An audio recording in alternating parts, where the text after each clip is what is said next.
Ladies and gentlemen, today's episode starts a little differently. If you're listening, I'll describe it to you. I am just showing a compilation of photos from the Podcasters Cruise that include today's guest, Dame Lady Jen Du Plessis. I had the pleasure of meeting her on the Podcasters Cruise, known also as Podcasters at Sea, and I will describe it for all those who are just listening, and I highly encourage y'all to check out the YouTube video where you can see the photos, if not on my social medias.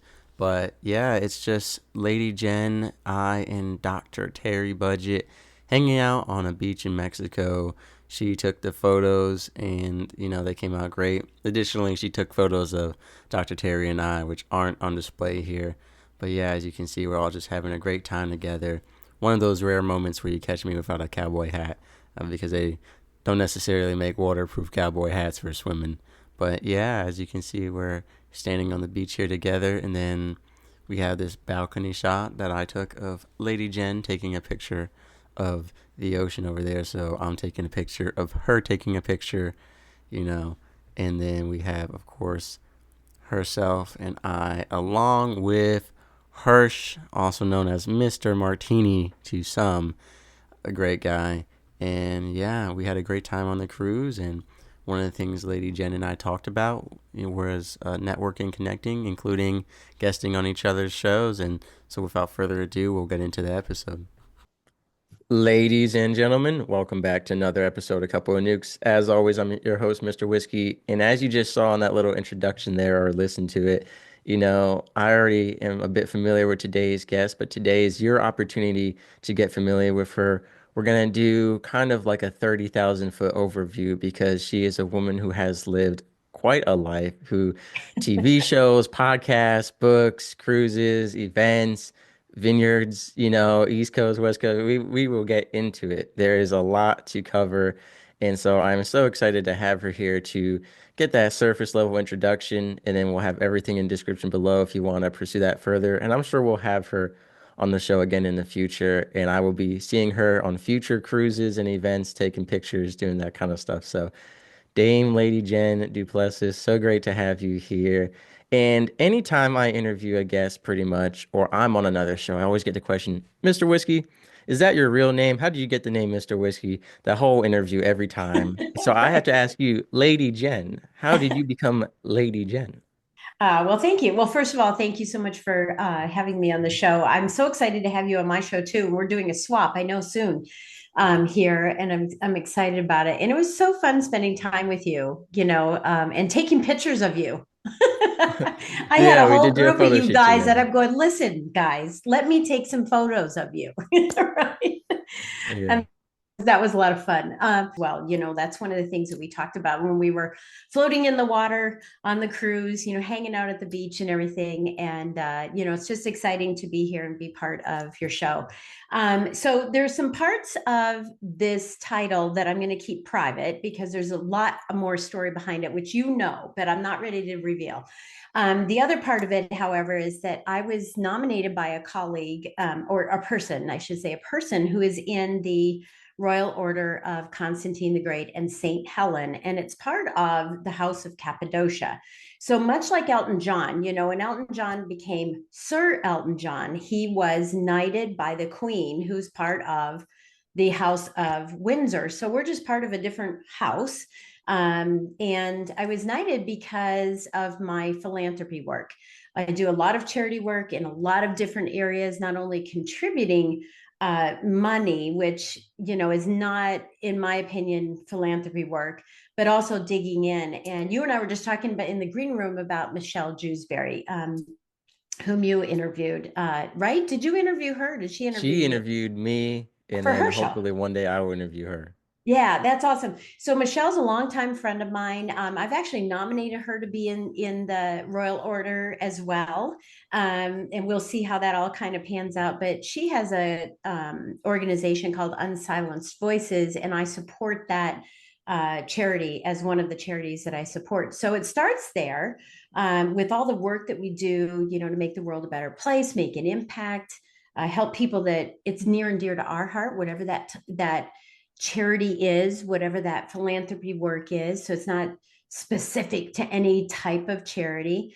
And then once we get past that with the prints, then we are looked at as what are you doing as an entrepreneur and how are you giving back to the world as an entrepreneur? Are you in a cocoon, where you're taking care of yourself and making money and doing all these things but not giving back to the world? So there's it's a little twofold. So yeah, I was knighted a couple years ago. In fact, I just got my sword in. um, Nice. yeah, I'm the first dame in the entire order. There's less than 1,000 of us worldwide, and I'm the first dame to get a sword because we get knighted with scepters, which are gorgeous and beautiful. Right. But I said, if I'm going to defend chivalry and honesty and charity, I need a sword. So Right. now I have this big sword, and I can't take it anywhere, obviously, because it's too Yeah, big. they don't allow those on cruises, They don't like a unfortunately. lot of those on airplanes, right? So yeah, so our charity, the charity which is part of the Royal Order, we focus on helping women and children that are homeless and trafficked children as well, and that's what our specialty is. So we have a monarchical chapter that anyone can be part of. That's our 501c3. It's $250 a year to be a member. And, we encourage people to go there, go to the monarchical chapter for the it's called myroyalorder.org, and you'll see the monarchical chapter. And we love members to be contributing. I've been called Mr. Whiskey, Dr. Whiskey, Captain Whiskey, and just regular whiskey, but never Sir Whiskey. So I might have to get knighted just for the sole fact of running an addiction You need a new recovery show title. and being called Sir Whiskey.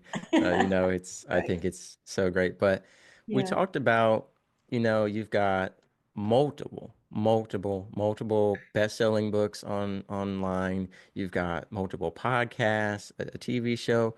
But I want to go back because we can see that on your website. I want to go back to all before that, to the deeper stuff, the Yeah. story of resilience and young Lady Jen before she was Lady Jen, all the way back to that Right. time period of your life and kind of where you started out. Because most of us who end up on this path of charity work, of entrepreneurism, we never foresee that for ourselves. It's kind of like it ends up happening. So was that the case with Yeah. you? Oh yeah, totally the case for me. And I have a saying that I say that, in life we learn, then we earn, and then we return.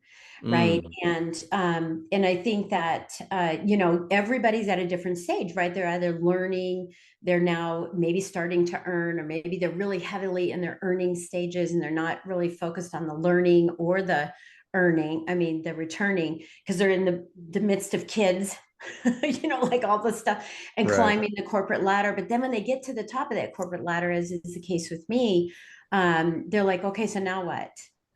I feel like I'm missing something in my heart. I have something in my wallet, but I need something in my heart now, right? But that learning, I think, at that stage, people say, well, now I want to give back, but I also want to be a life learner. And so they start learning more. So there's like this gap or this dip in this learning. You're an exception because you continue to learn all along. Most don't do that. So I can imagine what it's going to be like when you're my age and you're saying, wow, look at all these wonderful things I've done, because you continue to learn, you continue to earn. But Right. most it's segmented and some crossing over. And and that's really what happened with me, with my story is, it was all about learning and earning. And then I said, oh, I don't like that as much. I like this returning piece. For sure. About once a week, I don't always make it every week, but Steve Wright, who runs the Managers Who Lead Facebook group, he's a great guy and he's always presenting new books to us. He's always reading these books. And he's actually doing this thing called the 12-week year. So every Yeah, I 12 love weeks is like a new year. And he always presents himself, quote, as a lifelong learner. it. And Mm-hmm. that's the thing. Why would you ever stop learning? There Yeah. is no downside to it. I know people talk about being cursed with knowledge, and sure, there's a lot of tragedies we can see out there. But on the flip side, why would you not want to keep learning to help aid those tragedies in any way you can? People want to shut down the whole outside world from being in their personal lives, and they don't want to see that stuff. But it's like at the same time, it's going to happen regardless. So what we can do is learn as much as we can and improve ourselves as much as we can to contribute in any way we can, whether it's to it directly or indirectly. So you talk about, I mean, let's get into the beginning of your journey, post high school. What was that looking like? Well, I think we have to go back a little bit further. And the reason why we need to do that is to get some foundation of really, who I am. And again, I'm going to keep some of this Right. part private as it relates to the royal, the royalty. But I'm one of 36 first cousins. I come from a big Catholic family. And in that family, my mom and dad were the sore thumb, the Mm, bad family members. Now look at later on, I've learned everybody has their problems, right? that's But for when sure. you're 8, 7, 8, 9, 10 years old, and your dad is the only alcoholic who embarrasses people. Your Mm, mom is the only one who screams and yells. And, she was my first bully, which is what attracted me to working with Michelle, speaking of which. But my mom was my first bully, and my dad was an alcoholic. We were poor, they smoked, they just didn't have anything. And I was the only grandchild that was an only child. The rest of all of us had, cousins. We had brothers and sisters and whatnot. And I was the only one who was an only child. So it was a really lonely childhood. I wasn't raised to fight with people and, pull hair and all that stuff. So I was very quiet. And me, that I'm a very reserved kind of individual. It's a little different when I get on these things. I get excited and I have all this right. passion. The But Islander. I'm not one who tries to get attention. I'm not someone, I'm very much an observer and a listener. Still have a little bit of that guarded part of me that says, ooh, can I trust them? And so that comes from childhood. That all starts when you're in your, that 7, 8 range. Whatever you imprint on your kids at that age is what they carry with them for the rest of their lives. And so my uncle told me, and by the way, my nickname was Jenny who ain't got a penny. And everybody had a nickname, but mine was that one. And I didn't really think anything of it until one day my uncle said to me, Jenny, you're going to be just like them. You're going to be Mm, poor. You're going to be an alcoholic. You're going to be a verbal abuser. You're going to amount to really nothing because that's how the world is. If your parents are that, you're going to be that. Basically saying, hey, look, your parents are trailer trash, although we didn't live in a trailer. Your parents are trailer trash, so you're going to be trailer trash. And that hit me. It hit me not because he said it, but because I saw it every day with the fighting and the arguing. My mom had, or my dad had a shotgun to my mom's head one time when I came in the house, and those are all triggers. Now that I don't like people who drink a ton. I don't like, drinking's fine, but not too much. I don't like people that are abusive verbally. It's just all those pieces. And I just set out on this path. So if I accelerate to teenage years, I was runner up Miss Colorado. I played flute and piccolo in the Colorado Springs Symphony. I was a tennis champion, state tennis champion. I was a cheerleader. I had a 4.0 GPA. They didn't have the extras that they do now. I was pre med. I was going to be a cardiologist. I mean, you name it, I succeeded in it because I was going to prove to those people, right, that I right. could be better. And that transcended into that. It transcended into my work life, which is why I succeeded so well in work and why I continue to succeed. But I think that foundation you have to understand in order to understand who I am and why I have this now part of my DNA to succeed in everything that I do, to overachieve, to overgive, to overhelp, to over support in everything that I do. Not because I'm proving to anybody anymore. Now because I want to live the life I want to live. It really resonates with me because you talk about you could see that future playing out, and you talk about how it imprints on them. And I remember that after I had achieved a good amount of success in the civilian world, post-military and stuff like that. Now, during the military, I had worked on a submarine, had done operations on it, nuclear operations. And I remember one nightmare I had one night, post-military, was my father, who I have a lot of trauma with, as well as my mother. You talked about your mother being your first bully. I guess that's how I would classify mine as well. And Yeah. I remember in the dream, it was so vivid. He said, no matter where you go or how many submarines you work on, you'll never be good enough. Hmm. That was the nightmare I had. And I thought I didn't care anymore. Nowadays I don't care what my mom and dad think, but that imprinting, that foundation there on that deep, deep level, that subconscious level, even actually last night as we record this, I had a dream about my mother, and it's not good, Yeah. even though I Oh, don't my even mom talk to pokes her me. anymore. Yeah, my parents have passed, but they poke me in dreams quite a bit, and I'll wake up in the morning and go, okay, ooh, am I an imposter? I'm not as good, and so you have these moments, but I think, what's worked for me is my emotional intelligence. I've really accelerated that. I have intellectual intelligence. I already know that, right? Because I'm really smart, but I didn't have the emotional intelligence attached to it until I, really started saying, look, I'm done proving and I want to start living and I want to do it for me and not for you all. And that's where I really started accelerating as a person. And so when I wake up in the morning there, I go, you know what? I look at it a different way. I might get slightly triggered for a moment because we all do. When we wake up from a nightmare, we're Right, right. right. And then we just calm down and say, wait a minute, hold on here. I have the emotional intelligence to get past this. This is their problem. This is their weaknesses being reflected on me, and I don't have to accept them. And I can be a sponge or I can be a duck and just let them flow off me. And when I learned about emotional intelligence and how I could, mature internally, that was the key to everything for me.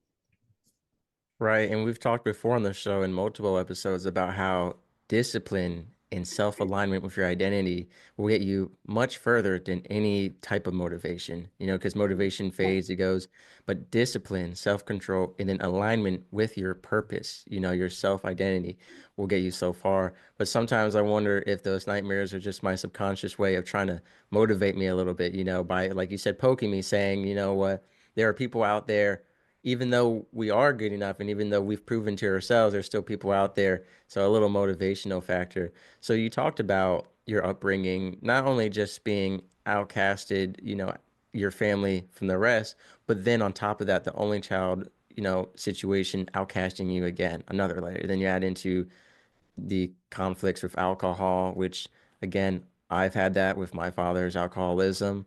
And we've talked on the show about my personal journey with why I didn't drink for a long time, and then ultimately why I ended up drinking and how I disassociated alcoholism and my identity, as two separate things because a lot of people project. And I'm sure Yeah. you've experienced that in your own journey at first, saying, if I drink alcohol, I'll become just like my father. You even had your uncle say that to you. And then you realize as you grow older that alcohol affects people in different ways. We all have different levels of self-control, and we're not predestined to be under any generational curse or ideology like that. So Yeah. Yeah, from well, it's that, interesting. I was going to say it's interesting that you say that because I think that so one of the things I went to Al-Anon for years to cope with my mom, my mom and my dad because my mom never drank. I mean, once in a blue moon she'd have some little cocktail or something, but or sip of my dad's beer. Thank goodness he was a beer alcoholic and not like a raging heavy duty alcoholic. right, Although his favorite drink was 7 Sevens when he went out, we talked about that.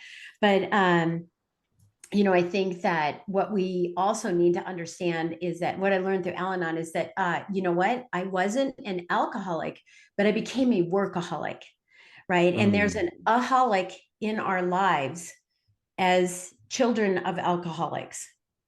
And I think it's important to see because I have friends and family that, okay, they weren't an alcoholic, they didn't become an alcoholic, but they became a something other aholic because the alcohol is just an avoidance, right? So I took mine to the job and I just worked. And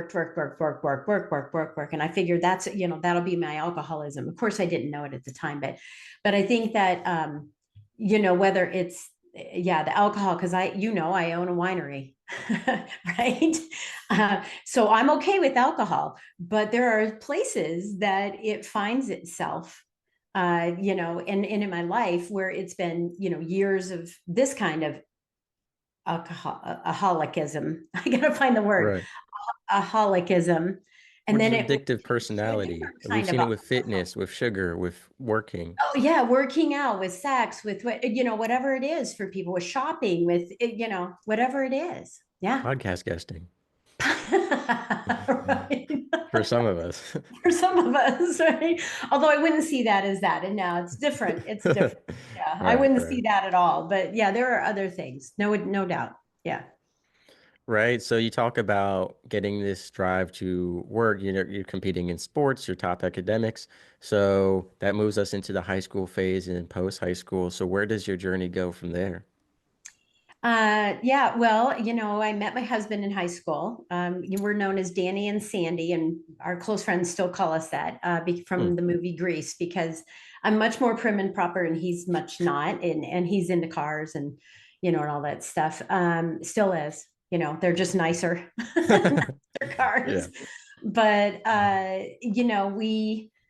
we I was doing what I was doing and being, the good girl and, on student council and, everything, right? All these beautiful, great things from the outside. Cause I had an armor on me and no one could penetrate it. Like no one would know what was going on behind the scenes with mom and dad. I would just cover that up. He, on the other hand, came from his parents divorced and married each other 3 times and then had marriages in between. Wow. Mom had a total of 7 marriages. So Brian was the oldest of 3 boys, and he became the parent in the whole family, because his dad was always working to counter court costs, and his mom was always carousing to find her next husband. And then when she couldn't find one, she would take him back to court, right? And so it was just like crazy. So it For really is a sure. true opposites attract. And as you know, we've been married, it'll be 42 years this year, and we we've just the opposite attracted. Like I wanted some fun and freedom, and I didn't want to have to be so perfect, because if I was perfect, mom wouldn't yell, and if I was perfect, dad wouldn't drink, because I didn't realize it wasn't my fault that he was drinking, Right, right? right. And so if I was perfect, that maybe the household would calm down, but then but I didn't have any fun. After football games, I would go to tea-toting parties with little sandwiches that were the crust was cut off, and he would go to some rebel rousing thing in the ditch and bring his beer bong Right. thing, and do You were donuts Lady Jen long before you had the title long lady. before, right? And he would do all that, but there was an element of that looks like fun, right? But I would never cross the line, still never have ever crossed the line. But it looked like fun, and I just was craving some fun. And he was craving stability.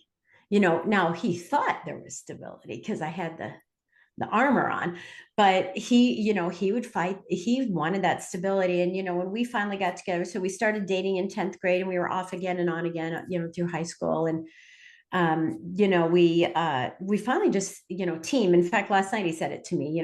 He said something, and he goes, team, Jen, team. Even down to little things like, can I have your plate? You're finished. I can get it. I can get it. No, team, Jen, team. So we really learned to lean on one another and not rely on external. It's us. And I just said, look, I want Christmas without alcohol being thrown against a wall, or Mm, chairs being upturned, or the Christmas tree being thrown down because they're in a brawl out fight. And he said, I want that too. And so we created that. We changed the trajectory of what our lives would be like, and what our kids experienced. I mean, they've not experienced any of that. They haven't had to. And yeah, so they try to figure us out though, because we've got that trauma sometimes. yeah. they try to figure us out. So I don't like to expose Mr. Whiskey too much, but I will say a dating story just because of the dynamic with your husband and yourself. When I first got into the military, I was not at all Mr. Whiskey. I was super shy, could not talk to women, very quiet kid, was, faith-based, doing my thing. And I ended up meeting this woman who was 8 years older than me. She was a single mom, 2 kids, baby daddy, multiple personalities, bipolar, stripper, dated Oh, military men only who were nuclear operators. yeah. Crazy. And I was like, that looks fun. So I did dabble in that, to put it lightly, for a couple of days. And I realized, we were too morally unaligned to make something work because we didn't want the same things. But I was like, that looks like fun, and I don't want to get too involved, but kind of like be there. So I understand what you're saying. On the other side, I want to say about the being perfect so that your parents' behavior Yeah, change. That is something I relate to a lot. Between yeah, the time I was junior, senior year, before I shipped out to the military, I used to pray every day for a long time. I had very long conversations with God to let me win the lottery because if I bought my parents a big house and they had mm, everything they wanted, my dad would stop drinking, mom and dad would stop yeah, fighting, mom yeah, would stop being unhappy. I thought they just needed stuff, materialism. I didn't realize that it was more than just that. It wasn't because we had two homes, we had three cars, like everything I guess was fine, but it was them themselves. But I thought we just need more. We need more. They need more freedom, more money. And it wasn't about that at all. It was about a ton of issues, both together, the both of them, and then individually that both of them had to take care of. So yeah. I totally Oh no, I can understand see that. that. I mean, you as you're talking, those could be my words. Right? They could be my words. It's more, more, Right. more, more. And prove, prove, prove. And act perfect. Act perfect. And it is so common nowadays more than ever before. We've seen divorce rates are a lot higher, marriages of convenience, unplanned pregnancy, of financial convenience, of just people who aren't aligned are so much more common nowadays. And it's just truly sad to see, Yeah. and there's more advice and resources out there on how to get into a good relationship and how to have a healthy relationship and work on yourself. There are self-improvement podcasts, mental health podcasts, divorce and marriage podcasts. But, Right. the thing that I would say is that people are growing up not knowing about these resources or not having the humility to look into these. With Alan Lazarus' Next Level University, when he came on the show, we talked about you need to have a certain level of humility to even look into self-improvement resources, to even, you know, listen to these kinds of conversations that you and I are having right now. Yeah. Yeah. I totally Just agree. And, that's why I said, the learn, earn, return is that, there was this big dip in the latter end of baby boomers, Gen Xers, right? Where it was me, me, me, me, me, me, me, and not so much because we were just trying to survive, right? And didn't have the coping mechanisms that are available to us now. And what's sad about it is like all these coping mechanisms and support and personal development and growth are all available, yet we have more suicide, yet we have more unhappy people and emotionally unintelligent people, right? all Where they're right. just, their emotions are wackadoo. And it'll be so interesting to see another 30 years from now what we call what this is, what this Right. piece is. The Mr. Whiskey era. Yeah. If people call it that. Right. But I agree. I've been on shows talking about suicide in children, which for that is classified as ages 10 to about 25. And around 2016-ish, 2018-ish, it was around 8,000, 10,000 a year. It's now up to over 22,000 a year. And that's completed suicides with 100 to 200 attempts Yeah. per each completed suicide. Yeah. And of course, I've had episodes on my show where we analyze social media statistics that, oh, surprisingly or not so surprisingly, are directly correlated in the same kind of, if you plot it on a graph, Yeah. the launch of Facebook, of Instagram, of TikTok. Yeah, But, yeah. that's a So whole maybe too conversation on much its of it own. now, right? So now it's overloaded. It's comparison because I always say the comparison is the thief of joy. And when people start comparing themselves, I mean, my experience is 40 years of being in business. And if someone tries to compare themselves to me, it's impossible because you don't know my experiences, you don't know my trials and tribulations, you don't know the trauma that I brought to it, you don't know what I've overcome, you don't know what I encountered in the work environment during those 40 years. And so you can't possibly compare where I am to where someone else is right now. And we all have that magic fingerprint that's different. And it's the same thing in this comparison mode as well. Right. And, to a lot of us listening, it sounds like, Lady Jen, that, we're hearing you had a bad childhood, but then, post high school is just guesting on every podcast, best-selling books, TV shows, but there's a lot behind the scenes that Yeah. they don't know about. So let's dive a little bit into that because, I mean, even modern day, there are still struggles that you have to deal with that people don't know about that you're Yeah. facing every day. So what Yeah. has gone into creating this entire legacy that you've built of podcasts, of books, of TV Oh, shows? Yeah, well, I stumbled upon it, first of all. So I have three podcasts, but I have the longest running podcast in the mortgage space. And we just celebrated 14 years in January, although it might be 12. I can't remember. I cannot remember. Isn't that crazy? Last Let's time say I met you, you 12. said 14 years, so we'll stick with Yeah, that yeah. as So the I'm most thinking we'll just common. say it's 14, 12 to 14 years, but it's the longest running podcast in that space. And when I started podcasting, I remember even saying to my son, we started his podcast. He does options trading, so his podcast is called Option Alpha. But we started his, and we made all the mistakes on his. And then I go, hey, Right.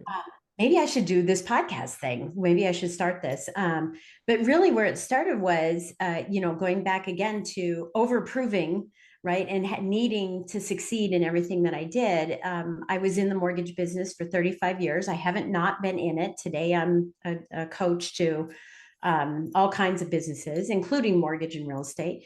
But I had succeeded. I had, there was a time, there was a moment when I said, I'm done proving and I'm going to start living. And I created, 5 steps and 5 principles by which I ran my business so that I could work 4 days a week. That was my goal. I just want to work 4 days a week. And I was very successful in the mortgage business at that time. I was in the top 1%. Um, but I just wanted to work 4 days a week instead of hustling so much. And I wanted to find harmony, right? I wanted to make that shift from hustle to harmony. And, I was working, I figured it out, right? I was working in. And so I started really working and I didn't have many mentors that were willing to share. Everybody was coveting their thing. And so I had to really work from the beginning. By the way, the 12-week year is one of my strategies that I do once a year. I don't have the wherewithal, bandwidth, desire to do it every single 12 weeks. It's a lot of work, but I put it into play once a year. I still do.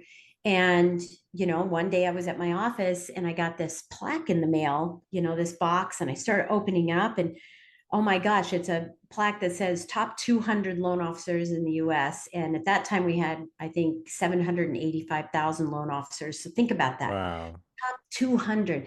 I had no idea because I was so focused on give me a life. I want a life. I don't want the hustle. How can I find harmony? I've got to eliminate some people because they're not needed. They're not necessary. Trim the fat, and stop the activities for the sake of it. I call that eating soup with a fork. I'll let that settle in. Right. Right. And so many business owners do that, right? And people do that. But and then I started going down the list because I'm so competitive, right? So I'm like, I'm not one, I'm not two, and I'm going down the list and going to the list. Like, where am I? Am I really on this list? Did they make a mistake? And there I was at 178. And of course, that wasn't good enough, but Right. it was fine. Um, but that's when I started getting phone calls from everybody all over the US saying, how did you do it? Can I pick your brain? Would you speak on this? Would you speak on that? And I'd already been training real estate agents, because I was a loan officer. I wasn't training loan officers or coaching them. But I said, yeah, well, I started, it was kind of cool because, I was getting a little fix, every once in a while I got to fly someplace Right. and experience and share my story. But then after a while, it's like, I don't have the personal bandwidth or infinite time to be answering everybody's questions. So I said, all right, so there's this thing called the podcast. Let me try it. And that's what I did is I started answering questions. Well, then that blossomed into its own thing for coaching, yada, yada, yada. And it got to the point where I was I don't believe in balance, by the way. I don't believe in work-life balance. I think it's integration, but I was balancing lending this trajectory I had as a speaker and an author and a podcaster. And I had to make a decision because I was back in the same place. I was in the hustle. And I was Right. like, okay, I got to do one or the other. And I thought, okay, 15 more years of lending in the hustle. And even though it was in harmony, it was still hustle. Or do I go to this and, make a difference, make an impact in the world? So I made that shift. And then I had the wonderful privilege of being able to speak on Les Brown's faculty. And, it was all exciting that she has a podcast. And I'd say it's mortgage lending mastery. And people go, ooh, because not everybody's in the business. So I started Success to Significance, Life After Breaking Through Glass Ceilings, which is really that story I just told you. And then I just started in November, Business on the Vine, where we're going to vineyards and we're learning from each other about business. We're hearing it through the grapevine and planting seeds and harvesting ideas and sharing successes and this, that, and the other. And that's how it just kind of happened. And then along the way, everyone said, well, you got to have a book on each one of your expertises. I'm like, oh, great. So I wrote books, but then they became great. So that was fun. And then someone said, I need to have a TV show. And I'm like, okay, I guess I need to do that too. So this has all just been very organic. It wasn't planned. None of it was planned. It's just organic what's happened. Yeah, and the thing is, it's also when you started was, kind of prior to the podcasting era. I mean, Yeah. podcasting has really, blown up in the past couple of years, but you're talking about 12, 14 years ago. That was like you said, there's this thing called the podcast.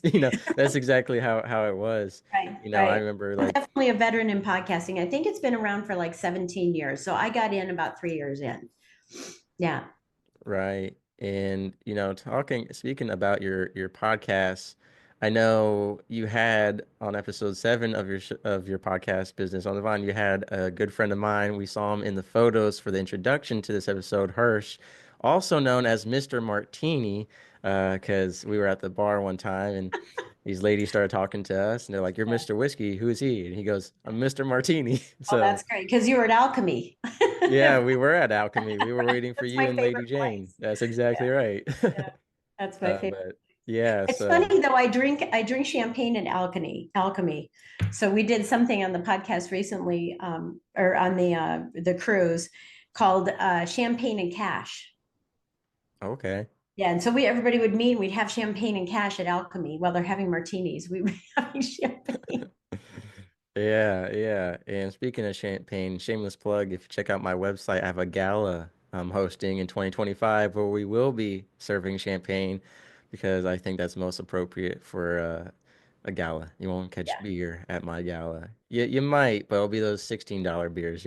So, but yeah, so Lady Jen, you've talked about, you know, all this.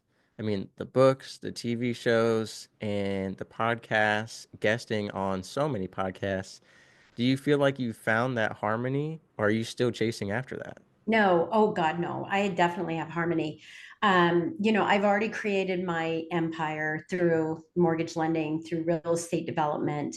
I mean, not development, but ownership. And the investments that we do. So I didn't waste my money. I invested it back into the product I was selling, which was real estate, right? Mm. Through mortgages, right? And so, no, I'm way beyond that now. I'm very much someone who works 4 days a week and sometimes three.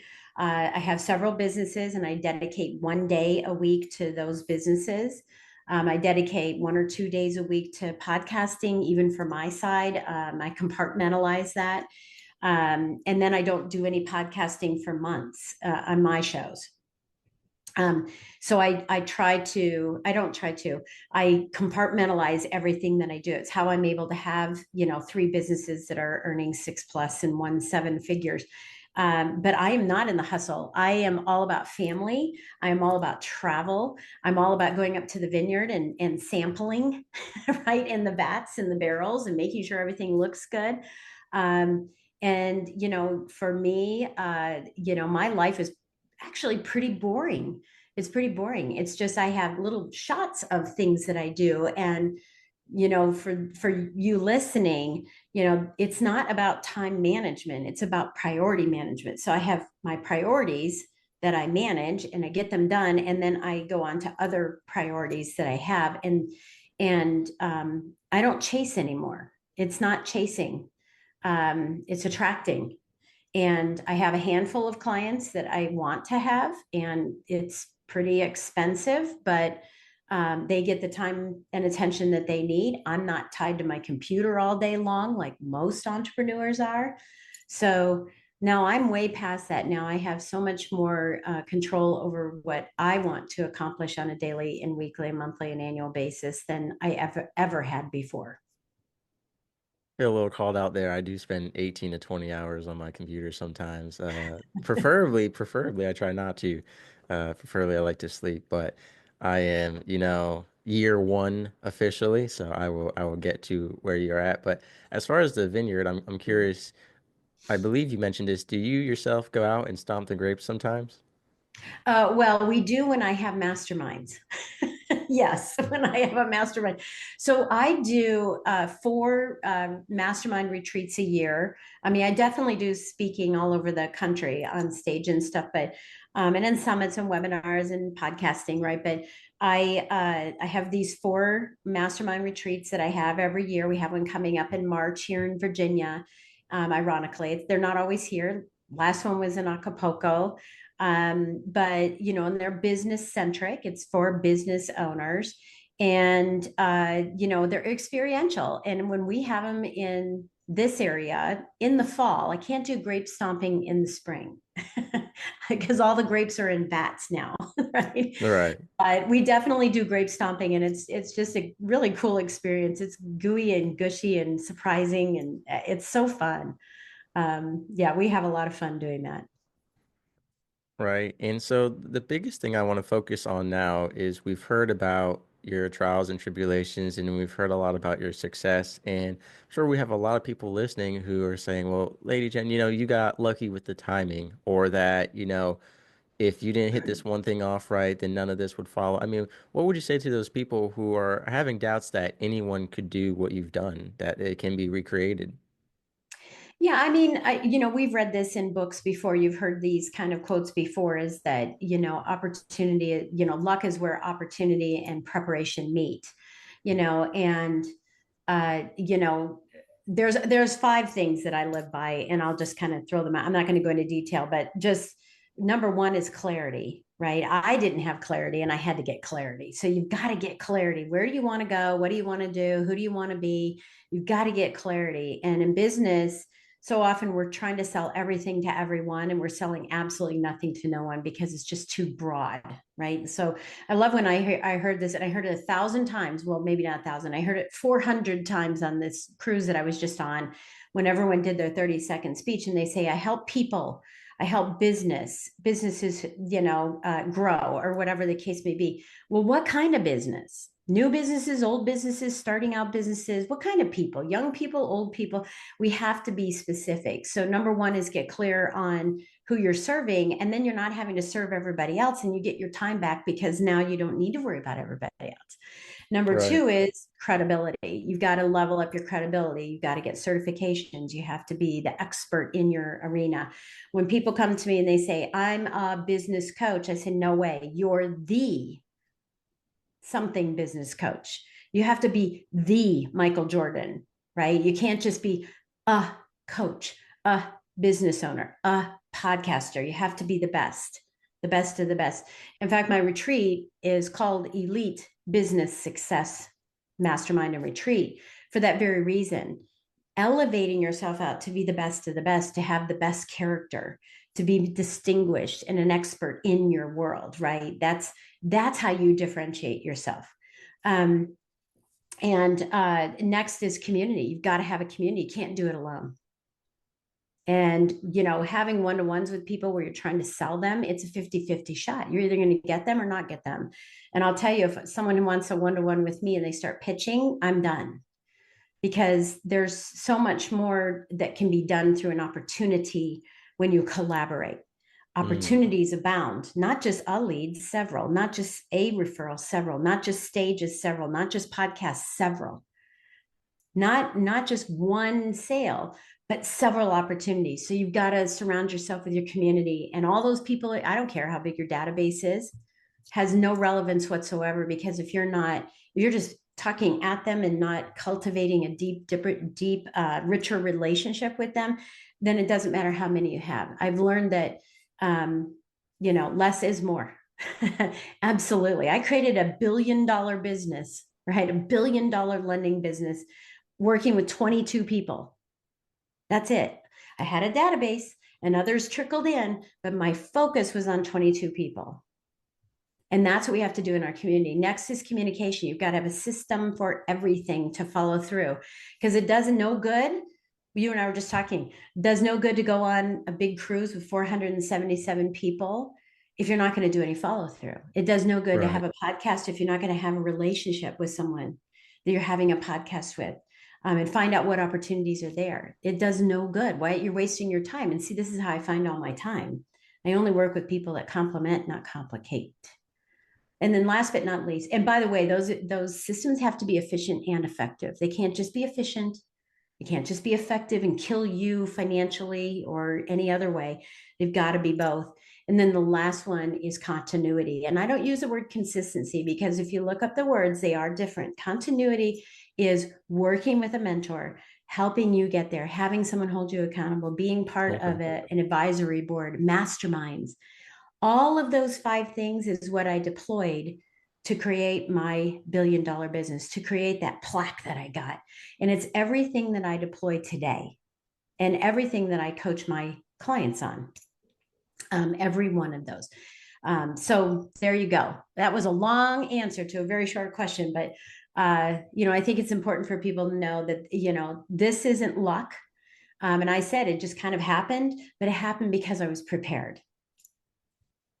I completely agree. In fact, I appreciate greatly you going into that much detail. And I want to bring up an acronym that a lot of people have heard in high school or college. It's pretty common. I'm not saying I'm promoting it as something that's great, but it's called SMART goals. And it's Yeah. specific, measurable, achievable, relevant, and time bound.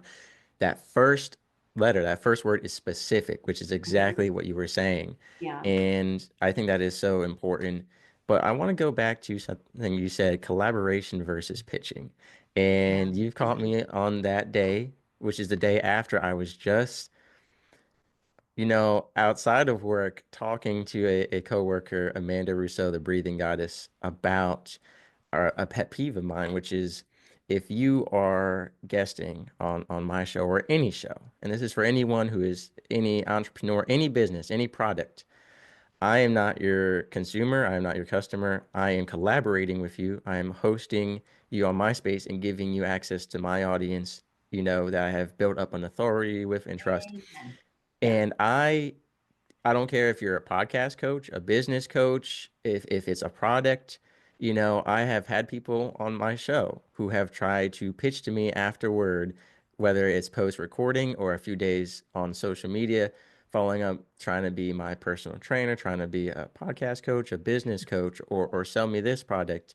Yeah. And collaboration and pitching are two different things. I said, I am not your consumer. Just like I would never go on a show and pitch something to someone. I will offer up resources that I use, and if I'm an affiliate or not, if it's something that I think will be extremely useful and valuable to you to help grow your business or product as well as help me out, then that's a different story. But it is such a pet peeve of mine when people come and try to pitch to me on my show. I am not your consumer. And so you mentioned that and it just I was just talking about that yesterday, because Absolutely. even like these Yeah. conferences, Amanda Russo was sharing about how she went to a specific conference for health and wellness, and this person came up and tried selling her a product rather than, saying, "Hey, I want to have this product and promote it on your podcast, but also you definitely should do it. Here's why," and trying to pitch it, that's we're here to collaborate, not sell to each other, right? Right. Well, I mean, and the this point of is being a business owner isn't to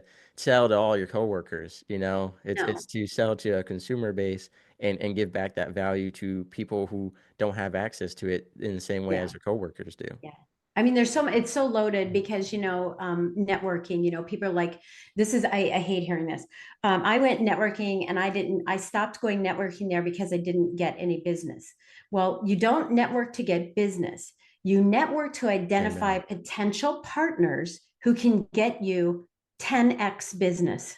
Right, exactly. And I used to use this example. I'm going to share it with you because I haven't heard this in a long time because I haven't actually said it in a long time, but you said it. I used to go to these, networking things locally. My husband's at one of them right now. And I'm like, don't let anybody Right, pitch you. But we used to have these Mary Kay consultants come and they go, do you want to have a party? Do you want to have a party? Oh, I like your makeup. What kind do you use? Oh, well, I sell Mary Kay. Do you want to have a party? Do you want to have a party? Could you imagine as a loan officer, a mortgage loan officer, if I came up and said, hey, so what's your credit score? Let's look at your credit. Can I get your social security number? Can I have your date of birth? I right. want to give you a mortgage. Let's do a mortgage. Come on, let's do a mortgage. That's ridiculous.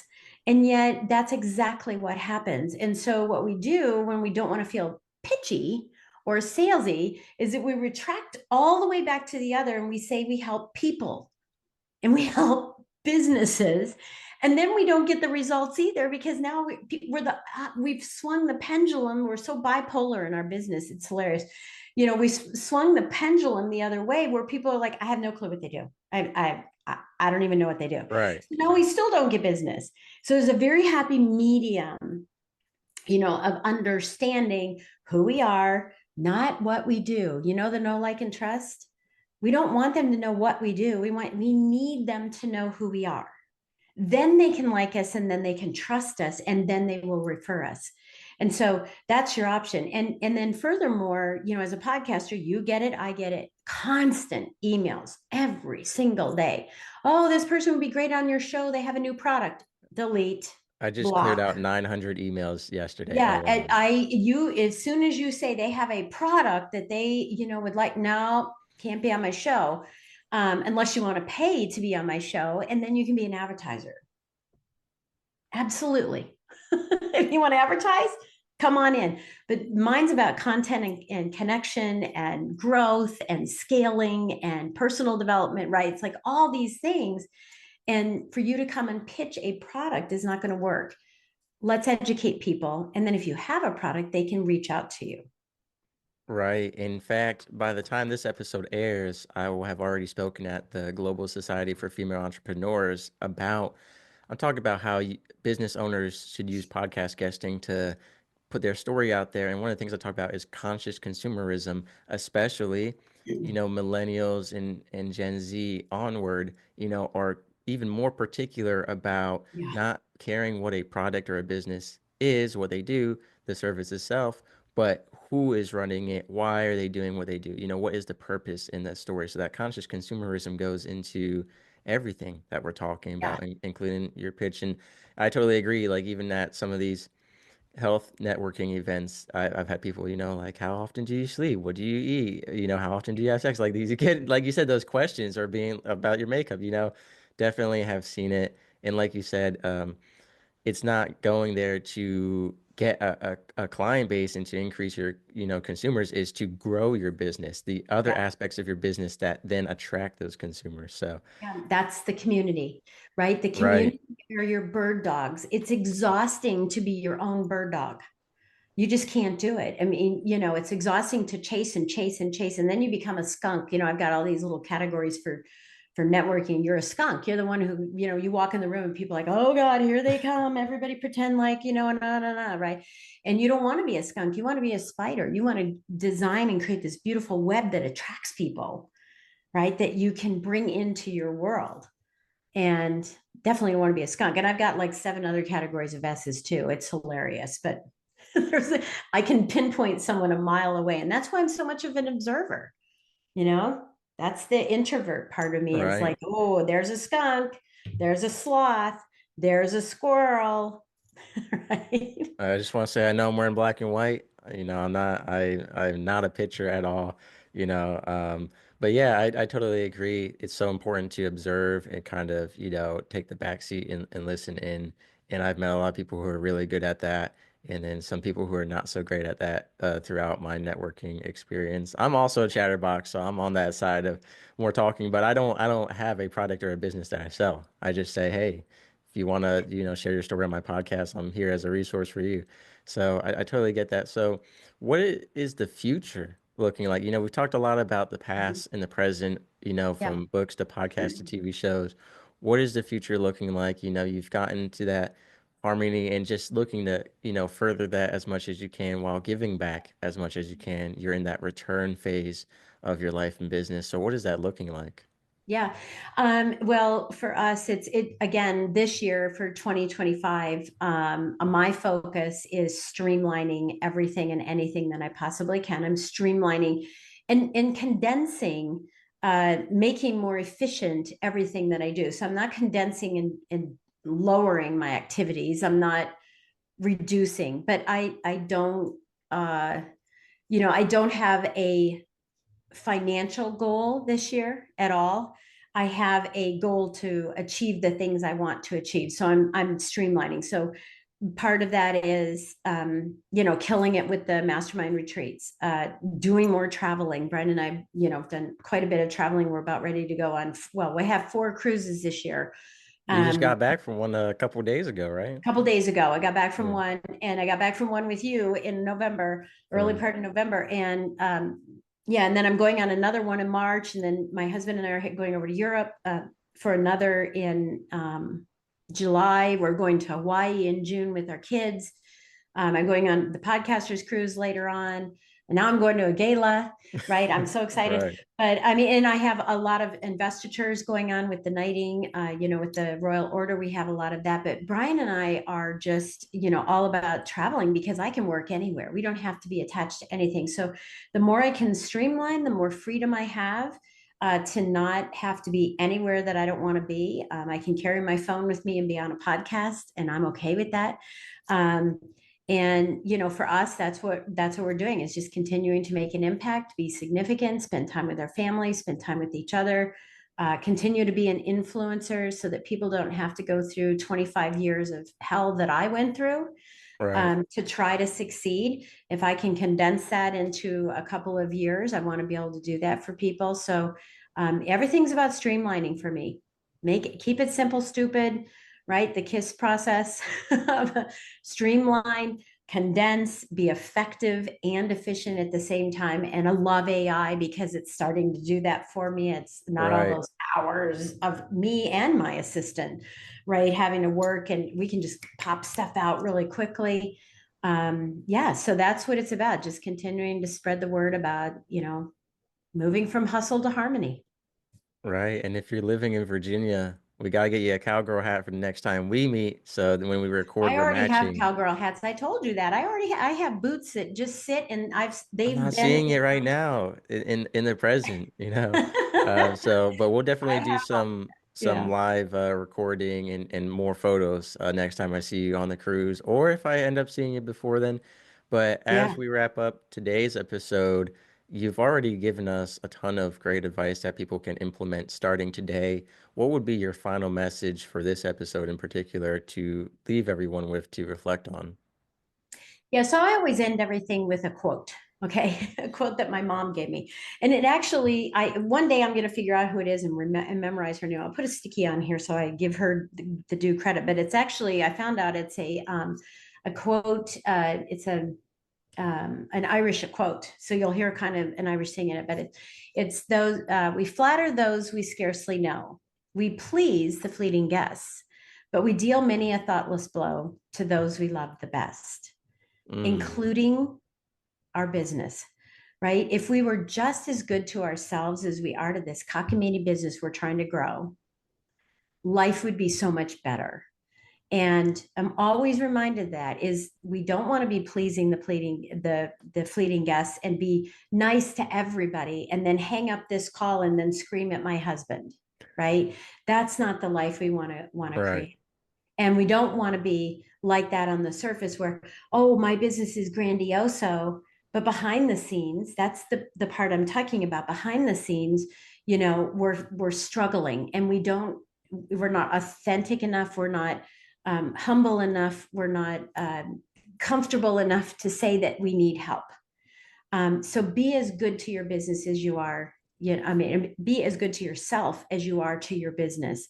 Your business will grow faster. It'll multiply in record time when you seek out guidance and help from other people instead of coveting that.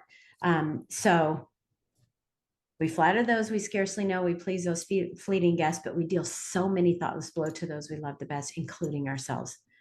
So cease and desist on that. Wow, yeah. So, ladies and gentlemen, if you want more of Lady Jen, which there is plenty of her out there between podcasts, books, and TV shows, we're gonna have all that information in the description below for you to easily access. And Lady Jen, I just want to thank you for coming on the show and sharing your time and all your valuable information with my listeners. And I appreciate just catching up with you. It's fun to be able to do that, to record with people. You mentioned in the beginning of the episode, we don't really have time for people who don't actually follow up from whether it's a cruise or a networking event, locally or wherever it may be. there are plenty of people who say, yes, yes, yes, and then you send them a calendar link, you send them an email, a text message, a Ghost, follow up, ghost, ghost. and they're not on the show. So I Yeah. appreciate you being one of those few people that I have met who has followed up and appeared on the show. Thank you. Thank you so much for having me. It was so fun. Thank you so much. And congratulations. You're in. You're in, and that's pinnacle. Thank you.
Sailing through the ocean blue, nuclear reactors my crew, guiding the ship, the stars as our guide.